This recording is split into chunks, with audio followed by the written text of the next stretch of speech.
Assalamu alaikum wa rahmatullahi wa barakatuh. Welcome back to the proof that Islam is the truth, where in these episodes we've been discussing some of the amazing scientific miracles of the Quran. Information in a book 1,400 years old that every Muslim believes is the uncreated word of Allah, the creator of the heavens and the earth, revealed for the benefit and the guidance of all of humanity. But it's not just a claim that we make, it's something that we can back up with evidence. And we believe that for any rational human being, any thinking person who takes the time and takes the energy and takes the effort to look at these evidences and examine them dispassionately, will come to know that truly Islam is what it claims to be, the religion that has been revealed by God the Creator for the guidance and the benefit of all of mankind. And in our last episode, we were talking about some amazing facts in the Quran concerning the universe, how the Quran had described the universe is expanding, that the universe has a common origin, and that the universe that we know it as today was formed out of a gaseous mass, and how all of this information was only discovered recently. Let's look at some more verses of the Quran concerning cosmology. One of the verses we want to mention is that Allah is the one who created the night and the day, the sun and moon. Each one is traveling in an orbit with its own motion. Now it's interesting that the Arabic word referring to movement with self-propelled motion is the verb sabaha. And yasbahuna is what the actual text mentions. Now, this implies a motion that comes from the body in question itself. So if it takes place in water, it means to swim. If it means on land, it means to walk. So the implication is the movement is coming from the body itself. So if it was talking about something in space, it would mean to rotate. It would itself rotate. Now, this is amazing. The Quran is talking 1,400 years ago about the earth and the moon and the sun rotating. If you are perhaps thinking that the sun is static, it's not. The sun, as does the earth, as does the moon, they all rotate. Of course, the earth, however, rotates around the sun. The sun rotates around its own axis. So it is actually quite correct, is saying. And of course, the earth is in orbit around the sun. And also, by the way, the sun is also in orbit.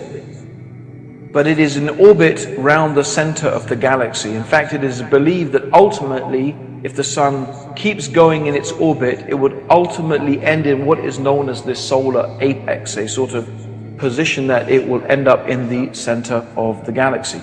So what we find here is that the Quran is talking about things that no one could really know this information 1,400 years ago. It is scientifically accurate. The idea of the alternation of the night and the day and of the spherical nature of the earth is actually implied in the 31st surah and the 29th ayah of the Quran. Have you not seen how Allah merges the night into the day and the day into the night? And in another verse, the 39th chapter, in the 5th ayah or the 5th verse, the Quran mentions He coils the night upon the day and He coils the day upon the night. And this word is used in the Quran in the original Arabic is kawarra. Kawarra, in its original meaning, means the action of coiling a turban around your head. Coiling a turban. So it describes kawarra, how the night and the day coils one round the other.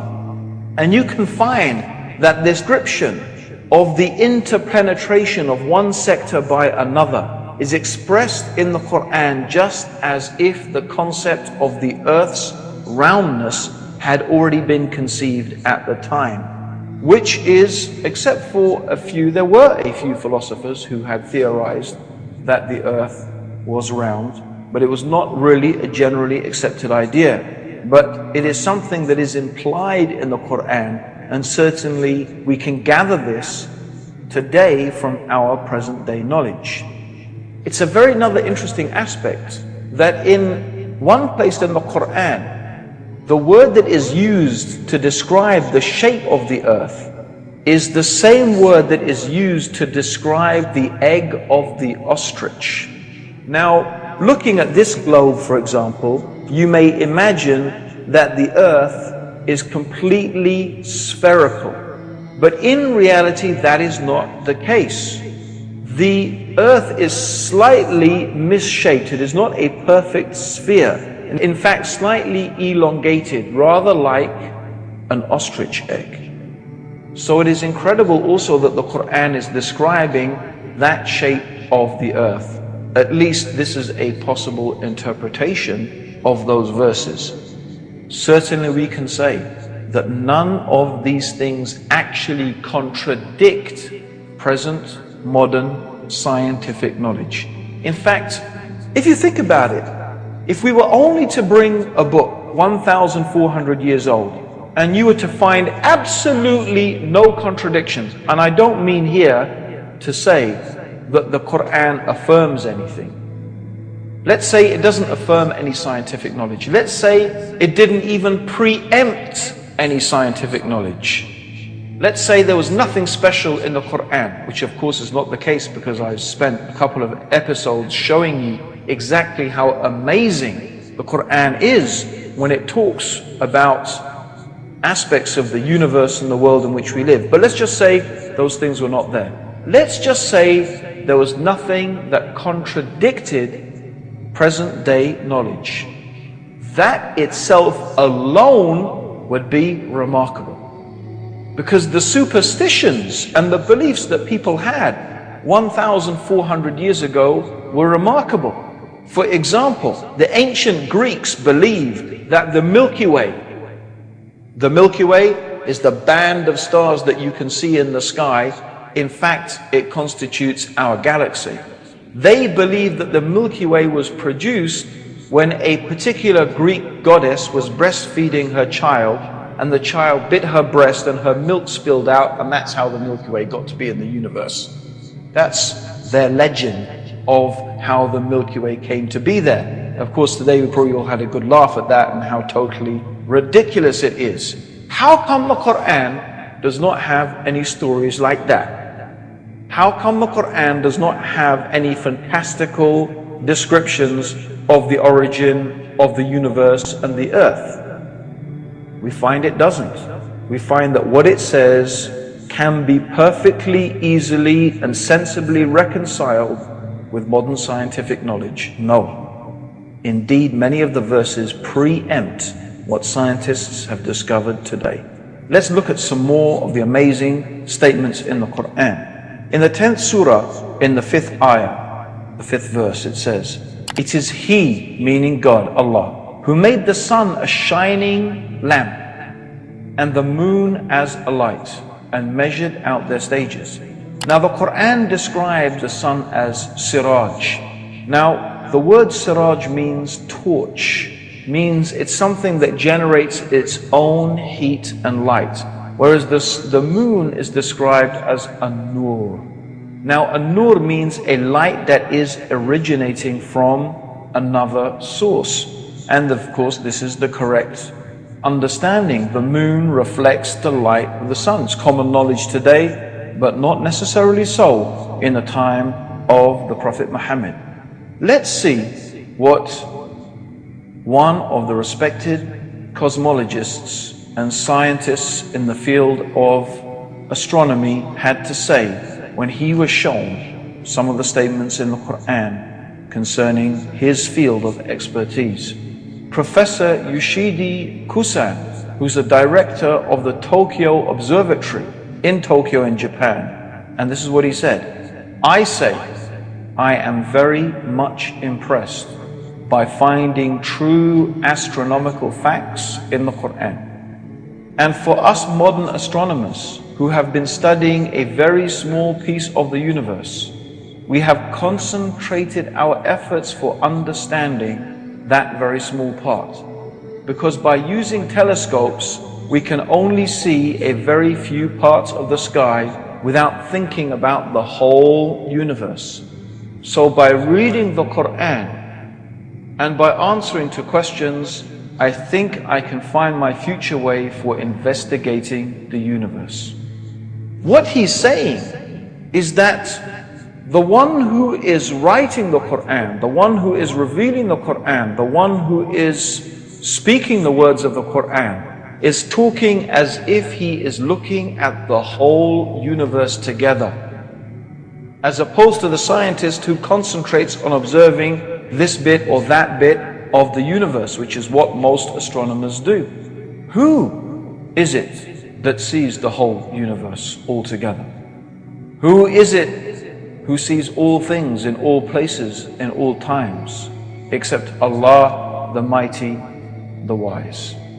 So these are some of the amazing scientific facts, and we're going to move on also to another area that particularly interested me, because when I was at school, one of the subjects that I studied was geography, and a sub-subject of that was, of course, geology. And I do remember when I first read the Quran 20 years ago, and it was reading the Quran that motivated me to embrace Islam. One of the things that stuck in my head, and I remember it until today, was coming across the descriptions in the Quran of mountains. So let's go through some of the things the Quran says about mountains. For example, in the 78th surah, in verses 6 to 7, Allah says, "Have we not made the earth an expanse and the mountains stakes?" The word that is used here is otad. Otad, meaning stake, is like the peg of the tent. So the peg of the tent goes into the ground. It holds the rope that holds the tent. So you have a small part of the peg sticking up from the ground, but the majority of the peg is inside the ground. The Quran also says in the 31st surah, or the 31st chapter, in the 10th verse, "And Allah has cast into the mountains, standing firm, so that it does not shake with you." Now today, with modern sonar technology, they have been able to bounce sound waves down through the Earth's crust. And according to the different rates at which the sound waves are reflected back and are measured, they can tell the different density of the Earth's crust as opposed to what is hard and what is soft, what is from the crust and what is from the magma. And what they have discovered with this technology is exactly what the Quran was saying 1,400 years ago, that the mountains have roots. The mountains, like the peg of the tent, not only do they go above the earth's surface, the mountains go deeply into the earth core. And they act, it has been theorized, as stabilizers. They help to stabilize the earth's surface. And there's two ways in which they do that. Number one, because the earth is composed of tectonic plates. The crust of the earth is actually made of different plates. And it is the movement of these plates that causes earthquakes. When these plates move against each other, the friction of that movement causes earthquakes. And that's also what they think how continental drift has happened. Originally they believe all the continents were one continent, and then because of plate tectonics it moved. But the Quran is saying is the mountains act as stabilizers. They help to stabilize the earth's crust. And this is something that has actually been theorized by modern geologists. There's another way in which the mountains may act as a stabilizing factor, and that is to do with the rotation. Maybe if you try and spin something, you will find that if it is not really spherical, it will start to rotate, and then it will start to wobble out of shape. And it is possible that the mountains actually act as a counterbalance to keep the Earth's rotation smooth. I do stress, of course, that these are theories, but it is very interesting what the Quran is saying 1,400 years ago. and that it seems to be preempting the ideas and the knowledge that is being produced by modern day science. Certainly, it is a fact that is established that the mountains have roots, and the Quran is saying that the mountains are like autad, the pegs of a tent. So this is a remarkable scientific fact. It's one I remember sticking in my mind when I first read the Quran about 20 years ago. So these are one of the remarkable things. Also, the Quran mentions some aspects of animal and plant life. For example, the 16th chapter of the Quran is called Surah An-Nahl, which means the surah of the bee. And one of the aspects of the Quran in this surah, it is talking about the bee. And it's very interesting that the word that is used in the Quran for the bee that flies around gathering honey or gathering the nectar for the honey, it is used in the female form. The gender that it is used is feminine. Although until recently it was believed that the bees were actually soldiers, they were males, and the ruler of the hive was a king. But as it happens, in fact, we know that the bees are indeed female, and they are owned or they are headed by a queen. That's why we say the queen bee. It's also true that the Quran mentions that plants have different genders, and the winds are a means of fertilization for the plants. So in the 15th chapter of the Quran, in the 22nd verse, it says that we, meaning Allah the Creator, this is the we of nobility. It does not mean there is more than one God, of course. It is we in the sense that royalty uses the term we. It's a sense of honor and nobility. So the royal we, they call it. We sent forth the winds that fesontate. That means that the fertilize things. These are all recently discovered things. Also, we find the Greek philosopher Democritus, who lived from 460 to 361 BC.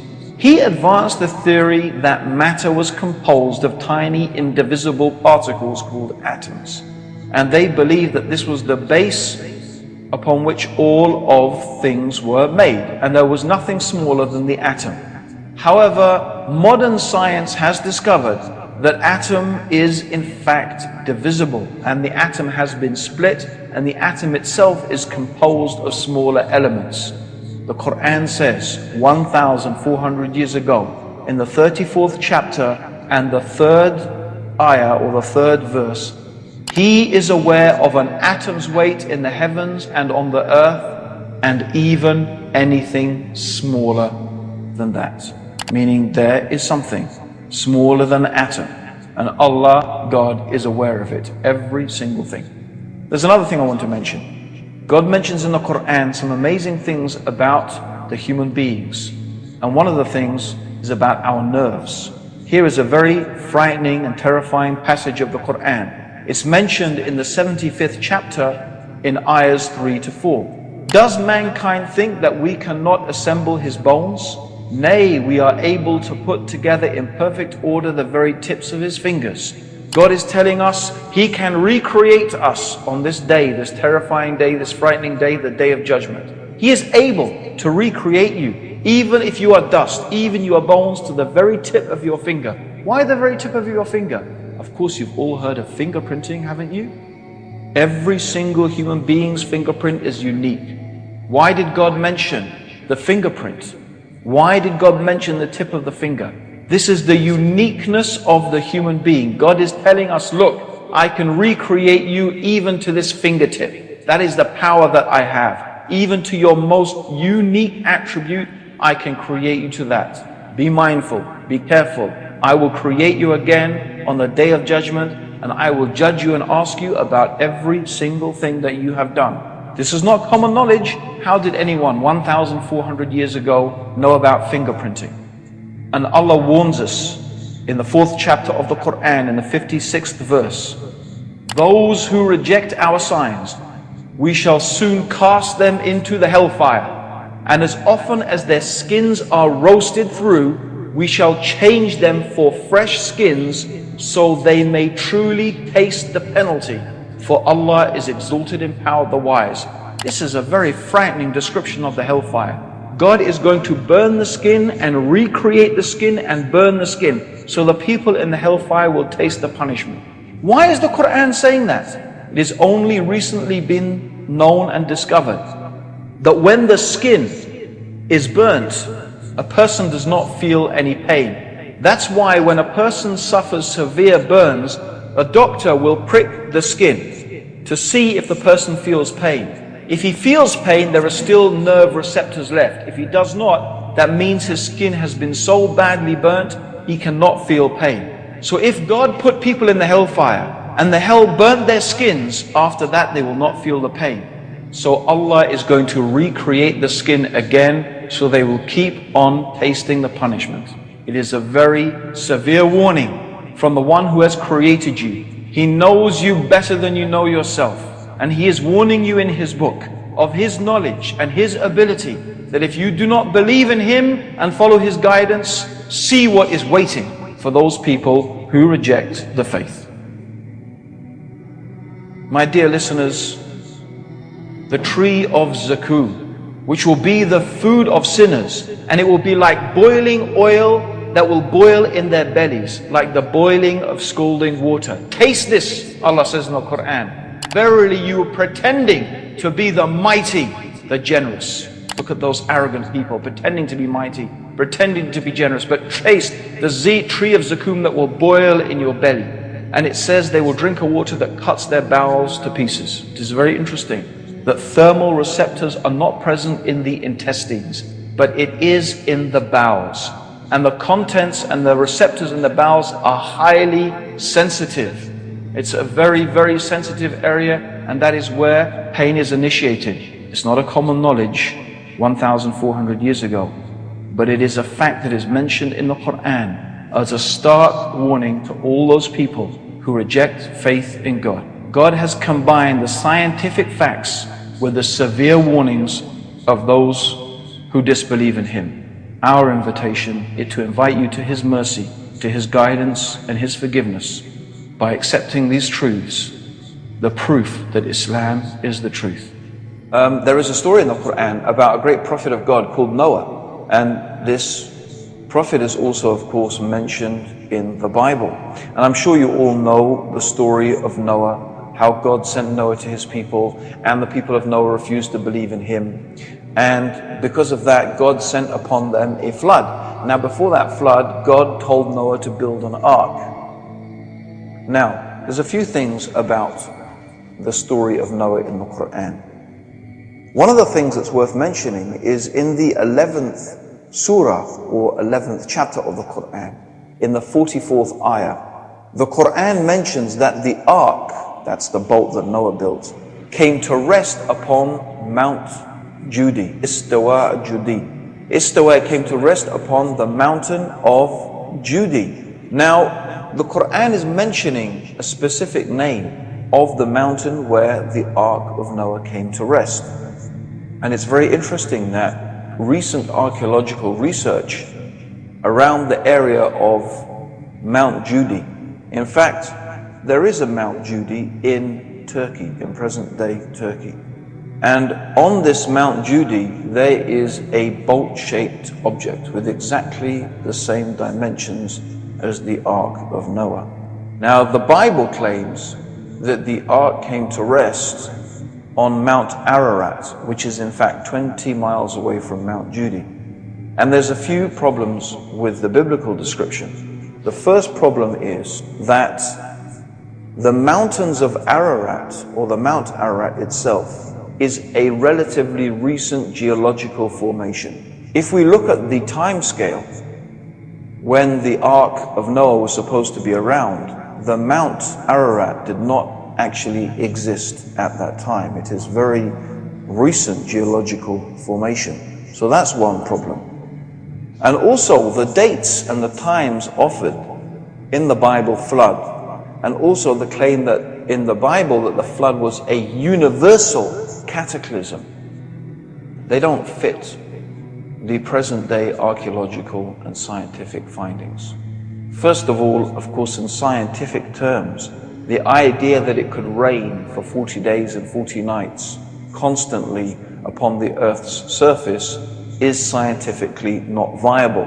Of course, anyone could explain that by saying it was a miracle of God, it was an exception. Of course, we cannot argue that God has the ability and the power to do that. But what we are saying is that in scientific terms, for it to rain for 40 days and 40 nights, it's not possible. As anybody who knows how the water cycle works, the sun heats up the Earth's surface, heats up the sea, and the vapor from the sea is what is transformed into clouds, and the clouds are then transformed into rain.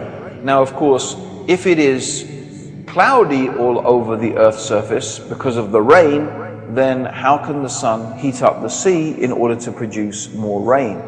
All I'm pointing out here is that scientifically it's not viable. Also, there is simply enough water on this planet in order to raise the sea level so high that, as according to the Bible, every single mountain peak was covered. Since Everest is the highest mountain peak today, and it still was then, the amount of water that would be needed in order to raise the sea level above the level of Mount Everest is more than there is water on this planet in order to do that.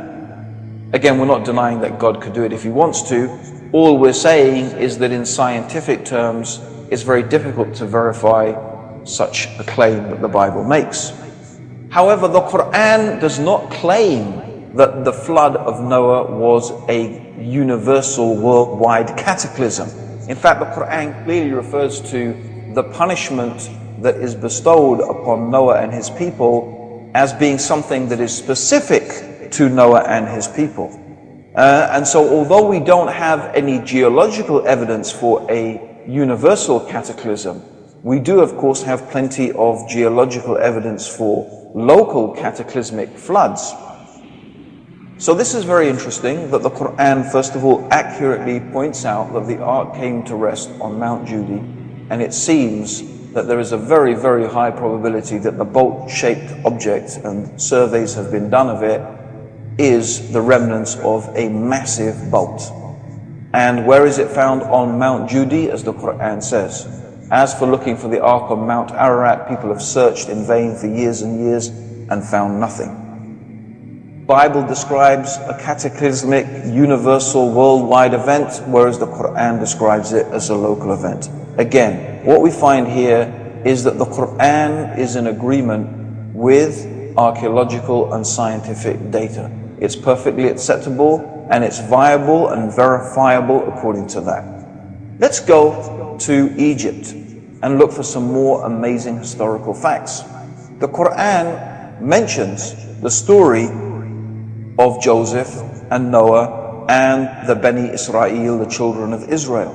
Of course, Muslims believe that Joseph, or Yusuf, as he is mentioned in the Quran, was a prophet of God. Muslims also believe that Musa, or Moses, may God's peace and blessings be upon both of them, was also a prophet of God. And their stories are mentioned in the Quran by way of a reminder, by way of a teaching to us. And that is, of course, the main purpose of the Quran, is to be a moral guideline. It's to show us how we should live and how we should behave in our life. But yet, when the Quran is talking about historical data, what we find again and again that it proves to be accurate. And there are some accuracies, telling little accuracies, that actually, if one thinks about it, are truly remarkable. And it stands as a challenge to the human intellect. How does this information come to be so remarkably accurate in the Quran? From where was the Prophet Muhammad gathering this information? A man who was himself illiterate, who could not read, who could not write. He didn't go to university. They didn't have Egyptology as a field of study at that time. The knowledge of hieroglyphs was lost hundreds and hundreds of years before the time of the Prophet Muhammad.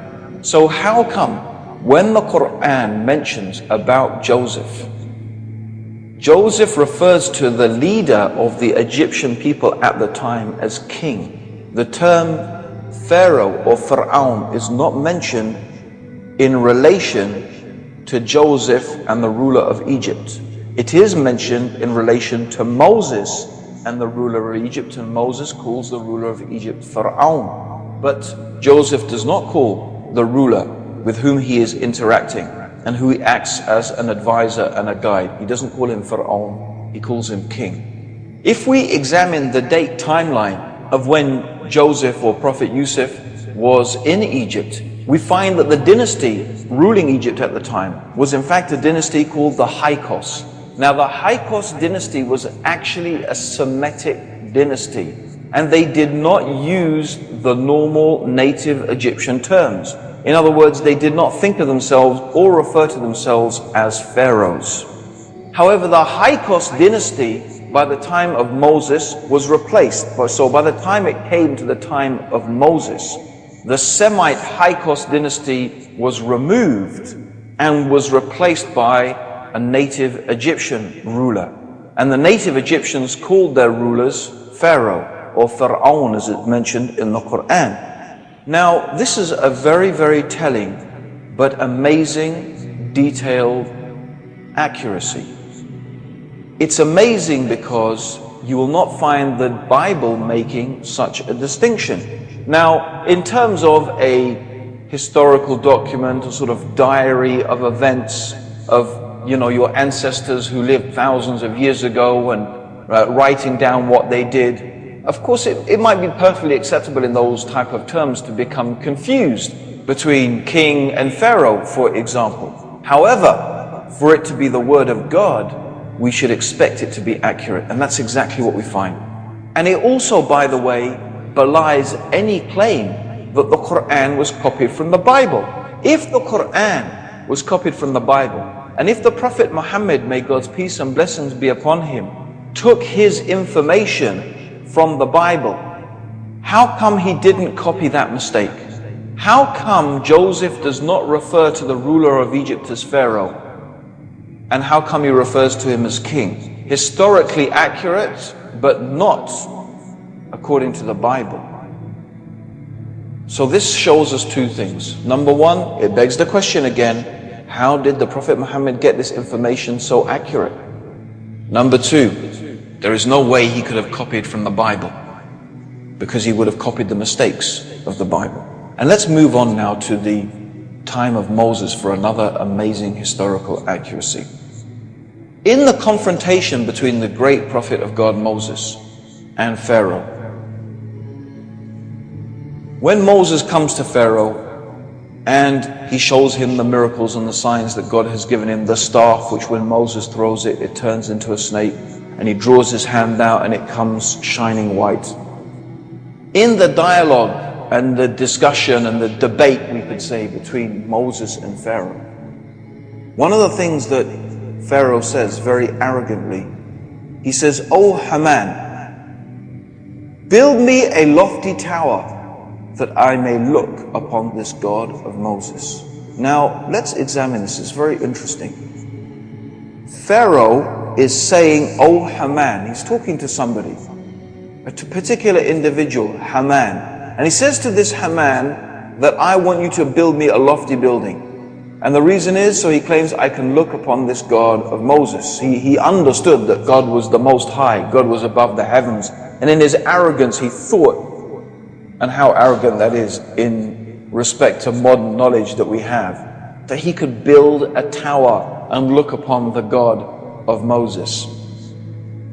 Now, some Christians and some Christian Orientalists had pointed out that the word Haman, or the term Haman, is a name that is given to a Persian ruler or a Persian courtier in the Bible some 1,200 years after the time of Moses.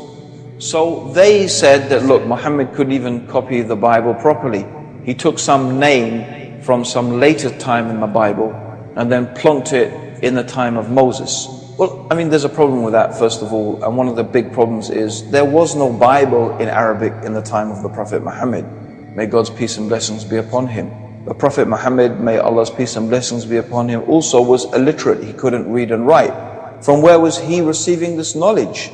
Who was the rabbi or the priest that was feeding him all of this information? It's very hard to explain such a thing in rational terms. And certainly from all the accounts that we have of the life of the Prophet and all the information that we have with us, we don't find any such individual who could have been supplying such detailed information.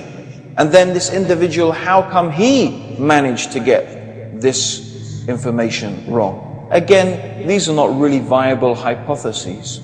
However, it is only recently that we have been able to discover a truly amazing fact.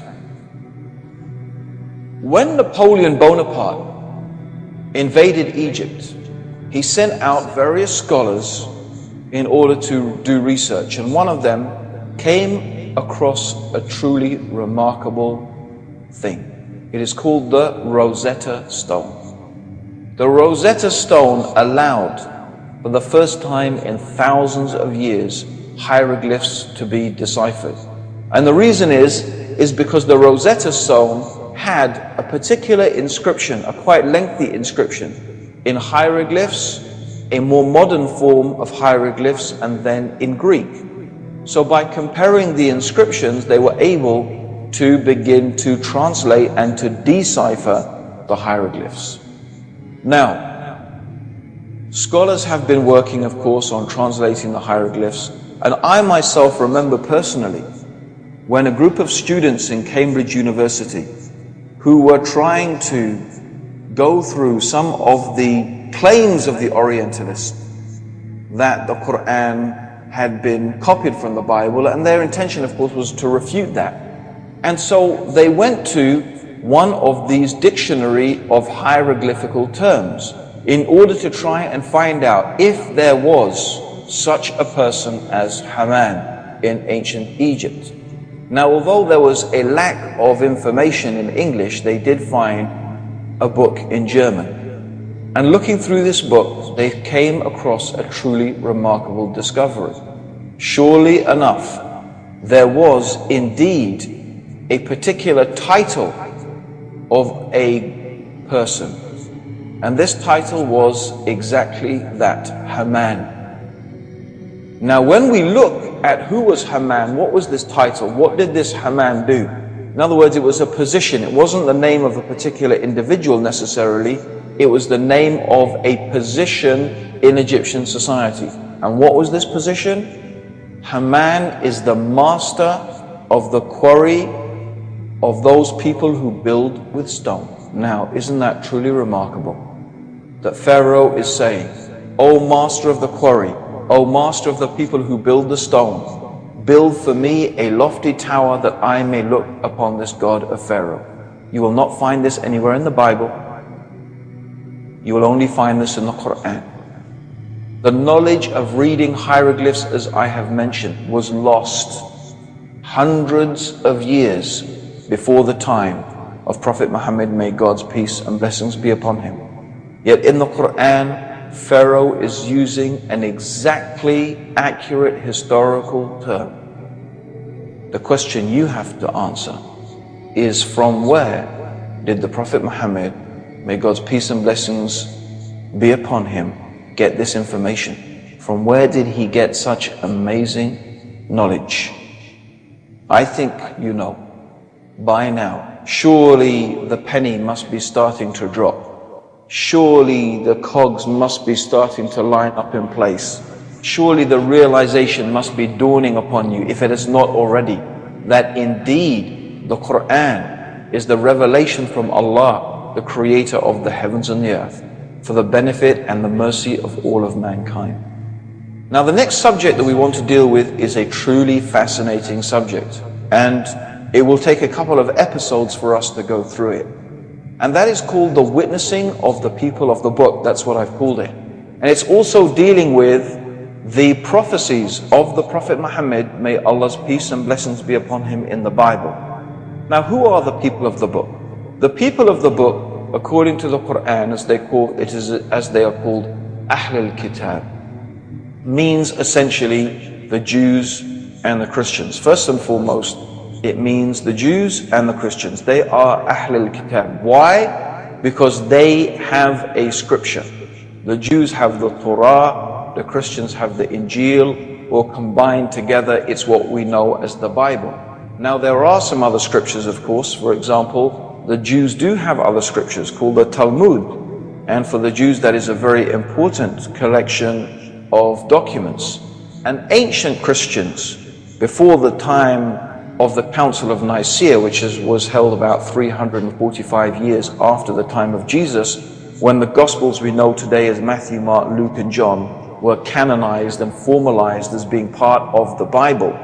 In fact, it's important to understand, what does the Quran teach about the Bible? The Quran teaches us that the Jews and Christians have scripture with them, and they have enough scripture with them in order for them to be able to know the truth. However, the scriptures they have been altered and corrupted. Either things have been added, or things have been deleted, or things have been adjusted in one way or another. So this is what the Quran says. For example, in the 2nd chapter of the Quran tells us, woe to those who write the book with their own hands, and they say this is from Allah, and it is not from Allah, and they know that well. So the Quran says that there are people who are saying, our book is from God, our Bible is from God. But it is a book that they have changed, and they have changed it with their hands, and by the way, they are doing that until this day. And they claim it is from God, and they know perfectly well that it is not from God. So woe to them for what their hands write, and woe to them for the small gain that they get thereby.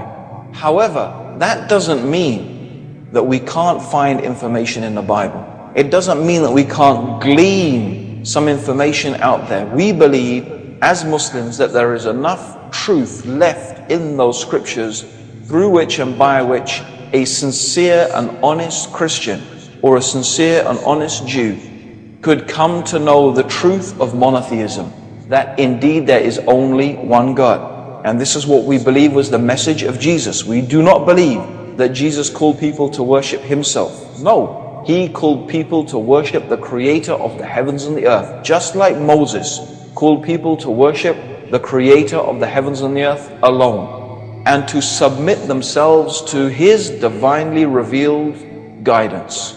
This is what we call Islam, sincere submission to the will of the creator of the heavens and the earth. So we're going to be talking about some of those people in the past from the people of the book, Jews and Christians, who themselves have recognized the prophethood of Prophet Muhammad and testified to that. So join us for the next exciting episode of the proof that Islam is the truth. Until then, Assalamu alaikum wa rahmatullahi wa barakatuh. May the peace and blessings of God and his guidance